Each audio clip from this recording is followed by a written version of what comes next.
If slavery never happened, then you would be in a grass hut. Yeah. Right? Well, we need reparations. Your reparations are that you get to live in America. You're welcome.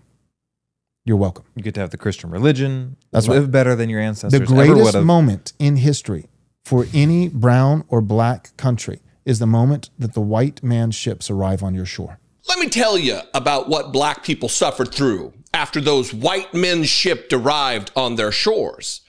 They got hundreds of years of enslavement, oppression, abuse, torture, murder, rape. Not only did black former slaves get nothing after emancipation, President Andrew Johnson, a white Southerner, he made certain that white enslavers were made whole. Reparations, but not for former slaves, reparations for rich white slave owners. After the Civil War, blacks were kept poor, systematically poor, and with almost zero ability to grow wealth. Thousands of black prisoners were leased by Southern states to former white enslavers in what were called convict leases, where blacks, again, worked for free while white men made themselves rich again from their labor and upon their broken backs.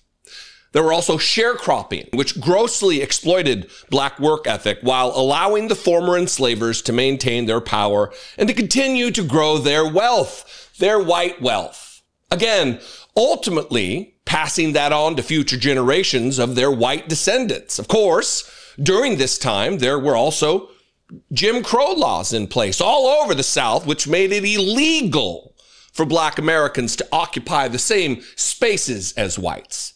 Hospitals and bathrooms, private buildings, elevators, phone booths, restaurants, water fountains, everything that was white, which was everything, was off limits for black Americans. Black Americans. Jim Crow laws also intended to force black people into indentured servitude, to limit their voice in the political system by stripping away their constitutional rights to vote, and to control where they live. It was the American legal system explicitly designed for oppressing them. You know this though, Joel, right? So tell me, Joel Webbin, your goofy little sidekick maybe, or anybody else for that matter, black people should be thankful? Thankful? America wasn't a different nation back then. In so many ways, we are the same country, making the same mistakes, abusing the same peoples.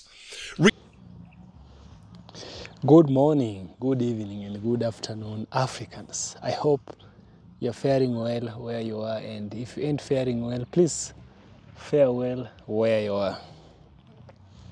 The fathers, I'm speaking to the dads, the fathers have eaten sour fruits, right? They've eaten sour grapes, and now it is the children treats which is set on the edge. Right? It's like someone is suffering the punishment for you. So the fathers have eaten sour grapes and the children's teeth are set on the edge. This saying, it's not a proverb, it's a saying, is found on Ezekiel chapter 18 verse 2. And it's going to be a reference point for this video. You see, this old biblical saying carries a deep and painful meaning. It speaks of inherited consequences, of how the wrongs of one generation spill into the life of the next. In America today, many white people are beginning to feel the sting of those sour grapes eaten by their fathers, the bitter fruits of slavery, racism, and white supremacy that were planned centuries ago. Now, as the country of America, or rather as the nation changes, as stories are retold and truths are uncovered, the children of those who once ruled through fear and greed are waking up to the realization that they have inherited not just a privilege, they've also inherited guilt, right? Now they can see that the comfort they live in is built on the backs of black people's pain, that the wealth of their ancestors came from the sweat, the blood, and the tears of men and women who were chained, bought, sold, and silenced. And as the truth unfolds, many among the white community are beginning to feel regret, a sorrow that is both collective and personal. But regret, in the deconstructive sense, is never clean. It is mixed with denial, confusion, and a desperate question. What can we do now? Yes, what can they do now? Now we are going to answer this question by listening to those ancestors' children, the children of the ancestors who ate sour fruits. Let's listen to them and what they have to say about it. I shall get back by the end of the video, of course, where we shall also have a deep critical analysis.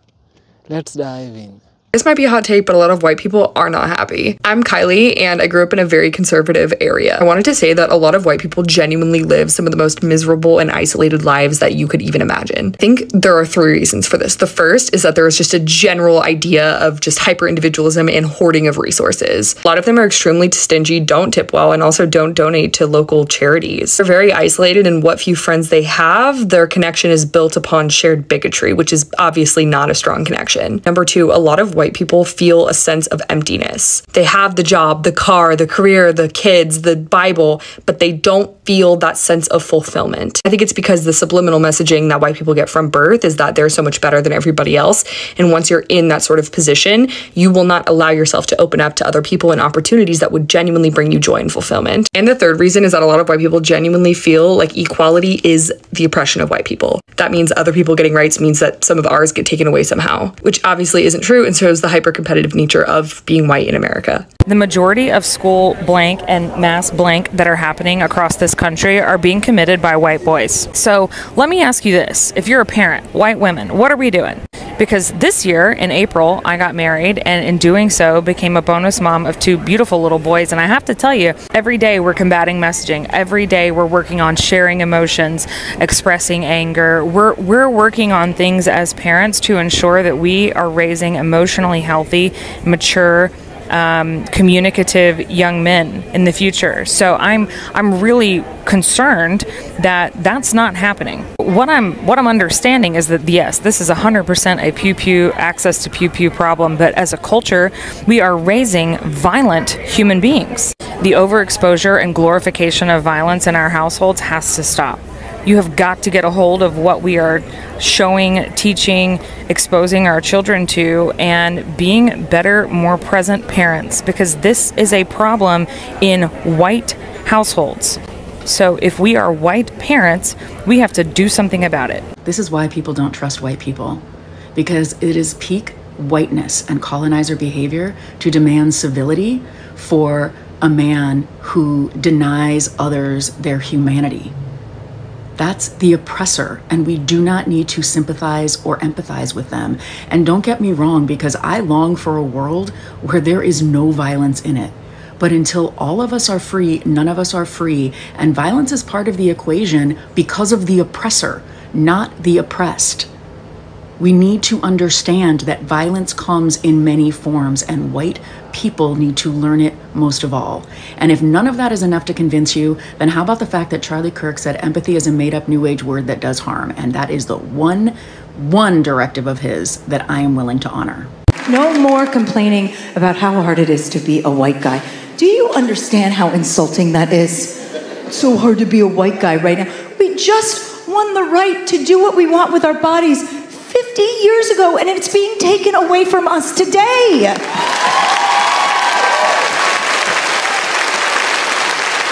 So don't call us hysterical. We're not hysterical, okay? We're not hysterical. Your opinions on racism and sexism are irrelevant. You're not the victims of that. You're the perpetrators. I think white people think that other people want to be them. I think they think other people want to be white. They actually think that people are looking at them ordering Charlie Kirks at Starbucks in a show of solidarity and thinking, God, I wish that was fucking me. They think people want to be like them. Bro, nobody wants to be like white people. White people are the most miserable fucking people on the face of this fucking earth, and also the most fucking judgy. What the fuck is wrong with y'all? And I know I am one of y'all, but I'm not gonna say us, because this is a part I am not part of. I'm not a miserable motherfucker. I mean, white women especially. I mean, like, So many women on that pew pew post I did about MAGA Man, they're like, why do you need a pew pew? What's wrong with you? Blah, blah, blah, blah. And the other thing is like, you know, these women who on the post where I cuss, like, why do you have to cuss so much? Why are you cussing? And then when I chew my gum, like, why are you chewing gum? That's so disgusting. Spit that gum out. I mean, it's just bitching about some shit all the fucking time. As I learned very early on here from a black woman who said this, and I've repeated it since, if it don't apply, scroll on by. If you don't like me chewing fucking gum, if you don't like me saying fuck, if you don't like me having a pew pew, I don't need to fucking know about it. Just scroll the fuck on. I don't care what you think about me, or me owning a pew pew, or me chewing gum, or me saying fuck 500 times in a video. It's not your business, and I don't care. So just save yourself the however many minutes of energy that it takes you to type out that comment, Karen, and just scroll on by. And then, of course, we all know white men are the most fucking miserable assholes on the face of this earth. And I've talked about that a lot because they like to come on here and try to drag you when you're not the perfect little white woman. I'm gonna say this one time real loud with my full chest, so go ahead and hear me out on this one. If working is mandatory, if labor is something we are required to do in order to prove we deserve our existence, if we have no choice but to choose an occupation whether or not we want it, if you are forcing me to sell my body to do somebody else's labor and telling me I have no other choice and neither does anyone else, you shouldn't have any other choice but to give us a roof over our heads, food for our stomachs, and whatever else we need to survive! If you want us to be forced to work, but do not want to guarantee life necessities, that is slavery, you fuckwads! This country loves slavery, they just rebranded it! And don't tell me to leave! I would if I had the fucking money! But that's the whole point of this system, you dumb fucks! Fuck this country! They are so jealous that they do not possess the divine DNA. They do not possess the melanin that we all know is a God particle, a great transmuter, alchemy. They know that. Subconsciously, consciously, whether or not the deep-rooted hate was instilled by them through generations, the originators of whitewashing and oppressing black people, which I guess has been for fucking ever, they knew through science, through studying the difference in DNA and even bones before DNA was a thing, that black people possessed the God particle, melanin, something that no one else possesses that is white. And they are so jealous that they cannot stand it. They can't stand it. They hate themselves. They wish they were black. They wish they were black. That's why they have to claim everything that black people did, because they wish they were black. And let me leave you with this also. Recently, I saw a video by a young black man, and he said that some of the racist things or things that have given him black fatigue, he named the fact that white men in the gym will say, I wish I had your build.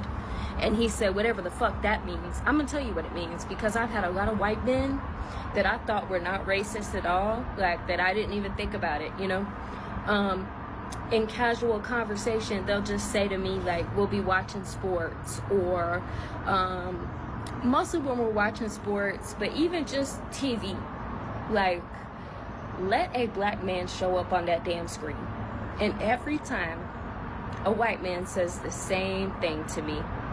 I'm so jealous of black people. They're just good at everything. They're just naturally athletic. They pop out of the womb and they're already playing fucking football. If they get into a fight, doesn't matter who the other person is, okay? I'm putting my money on the black person. They win every time. They got that beautiful chocolate skin that never gets burnt. They say they get sunburnt. I've never seen it. Me, 5 minutes in the sun, it looks like I was thrown into a deep fryer. They've got waterproof hair. They come out of the water, their hair's the same as when they went in. Me, I come out of the water, I look like a cancer patient. Fast as fuck in every sport. I mean, when have you seen a white guy being the fastest? Maybe in the Paralympics with the wheelchairs. Everything they do is just cooler. They've got good style, good taste in music. They can cook good. Girls always got cake. And me personally, I'm an ass guy, so all the black chicks hit my line. The guys, they've got fucking horse meat as big as my forearm. It's not fair. Leave some stuff for us. Fuck. What do we got? After watching this video, here's my deep critical analysis. You see, deconstruction invites us to look beyond the surface of America's story. It invites us to take apart the shining narrative of liberty and equality and see the rot that lies beneath. The founding fathers spoke of freedom, but that freedom was never meant for everyone. It was a freedom fenced in by race. It was fenced in by race, or rather by an idea, I'm greater than you. You see, the American Constitution spoke of all men being created equal, yet the same men who wrote those words owned other human beings. White America built its cities and universities while black bodies lay buried beneath the soil. And though the chains were broken by law, they were never rebuilt in other forms. Or rather, the chains were broken by the law, but we still had some form of oppression, right? Which were through segregation, redlining, mass incarceration, and police brutality. Now, the descendants of those who benefited from these systems look around and see a world of imbalance. They see neighborhoods left in poverty, schools underfunded, prisons overflowing, and police sirens screaming through the night. For the first time, many white Americans are beginning to understand that their comfort was never free. It was borrowed from someone else's suffering, right? So they have to awaken, and they have rewoken, or rather they have awakened, not rewoken, awakened from ignorance to regret, which is a good thing. Sometimes regret can be a good thing. It can help you redirect yourself in the path of truthfulness. So the modern world, with its unfiltered access to truth, has shaken the old comfort of denial. Right? We've seen videos of police killings, the stories of injustice, the marches, the cries of equality, and all these have forced a reckoning. Many young white Americans who grew up thinking racism was a thing of the past are now confronted with the evidence that racism was never gone. It simply changed its clothes. You see? They scroll through their phones and see the pain of black mothers, the fear of black fathers, and the exhaustion of black youth who are tired of proving their humanity, and something else begins to speak, or rather something else begins to break. They feel the guilt of silence, the shame of ignorance, and they begin to realize that they inherited a world that was designed to favor them, and punish others. Right? This awakening is painful.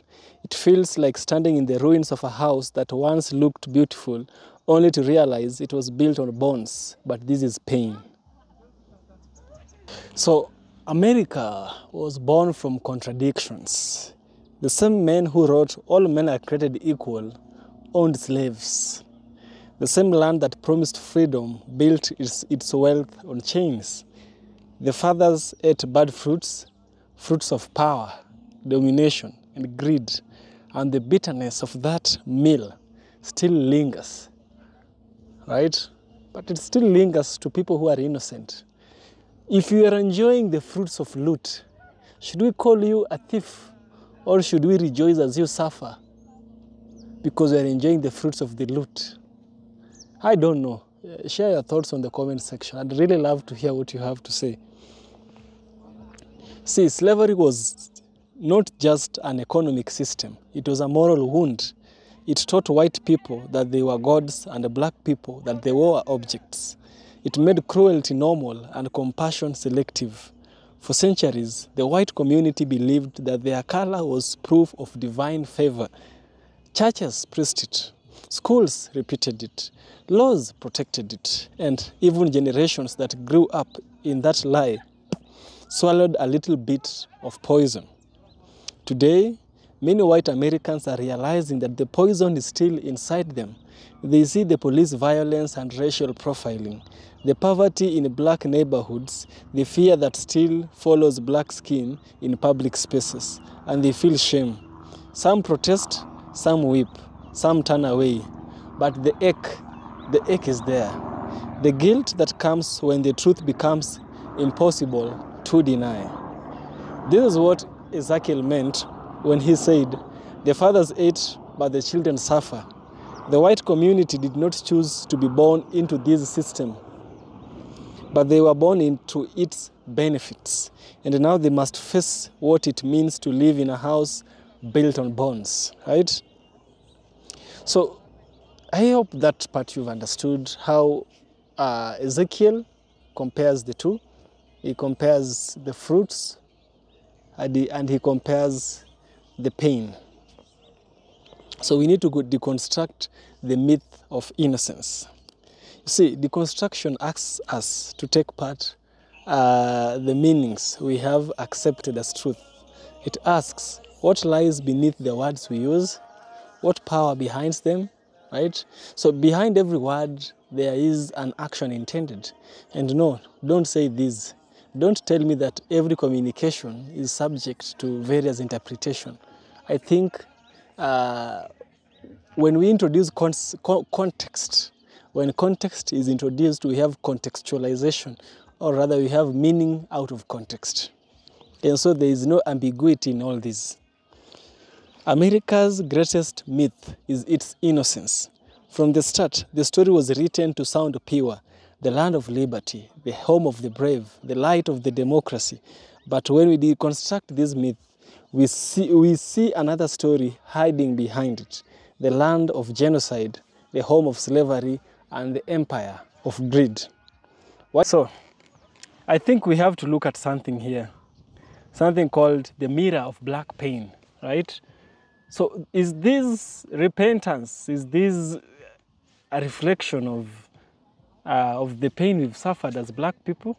Or what is it? Or is this just a stage where people are performing? See, for centuries, black Americans have lived with the pain that white Americans are just now beginning to feel. Pain of exclusion, of humiliation, of fear of loss. The pain of being treated as a threat even when innocent. The pain of seeing your ancestors remembered as slaves while the oppressors are remembered as founders. When white Americans now say we are sorry, they must understand that words alone do not erase history. The past is not gone, it is alive in prisons, in poverty, in schools that fail, in hospitals that neglect, in laws that still favor the powerful. You see, this critical analysis is, or rather the deconstruction as well, this helps us to understand, to see the meaning that apology without justice is another form of hypocrisy. It is a performance of morality without the substance of repair. True regret means action, returning what was stolen, dismantling what was built on injustice, and recognizing that equality cannot exist without accountability. This is not about revenge, it is about balance. It is about restoring humanity where it was taken away, right? So let's look at the children and the new fruit. The children of white America now stand at a crossroad. They can continue the denial of their fathers, the denial that built empires and prisons, or they can choose a different fruit. They can build a nation that values other pride, justice over comfort, and humanity over profit. But to do so, they must learn to listen. They must listen to the black voices that have been ignored, mocked, and silenced, right? They must unlearn what their schools and movies and families taught them about superiority. They must face the pain of being wrong and still chose to love. This generation has a chance to end the cycle, to eat good fruit this time. So their children who are following them, their teeth will not ache. But that choice will not come easy. It requires humility, the rarest virtue in a nation raised on pride. If America is to ever heal, it must pay a price. Not only money alone, but in truth. Truth about its history, its institution, its system of advantage as well. Truth about the blood that built its cities and the lies that built its myths. White America must face that its comfort was brought by someone else's suffering. Its safety was paid for by someone else's fear. Its prosperity was built on stolen labor, stolen land, and stolen dignity. But here lies another paradox, a paradox of deconstruction. Guilt alone does not free you, only transformation does, right? To deconstruct the old America is to destroy it, but to rebuild it with honesty, to strip away the false narrative and plant new ones rooted in empathy and equality. The biblical proverb reminds us that pain can travel through generation, but so can wisdom. If their fathers have cursed the children, then perhaps the children's courage can bless the generations to come. To conclude, the fathers ate bad fruits of greed, of hate and pride. The children's teeth hurt still. But now some of the children, white and black, rich and poor, are planting new trees. Trees of truth, of solidarity, and trees of human respect. The question of America is simple but heavy.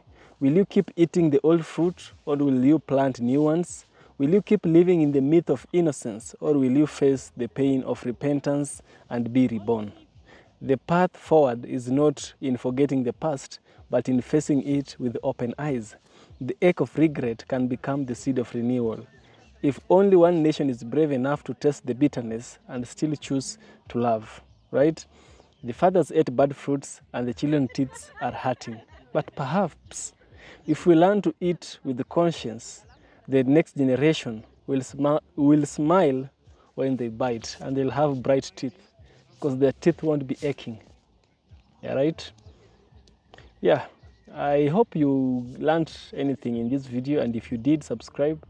You know, your subscription really helps a lot. Subscribe, support me on Patreon, become a member.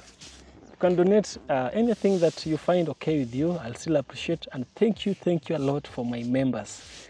I wish I could bring you a cake personally to where you live. I wish I could. Just get to Patreon, become a paid member. It helps me. Even $1 can go a long way. I'll truly appreciate. Remember, it's not about the money. It's about the message.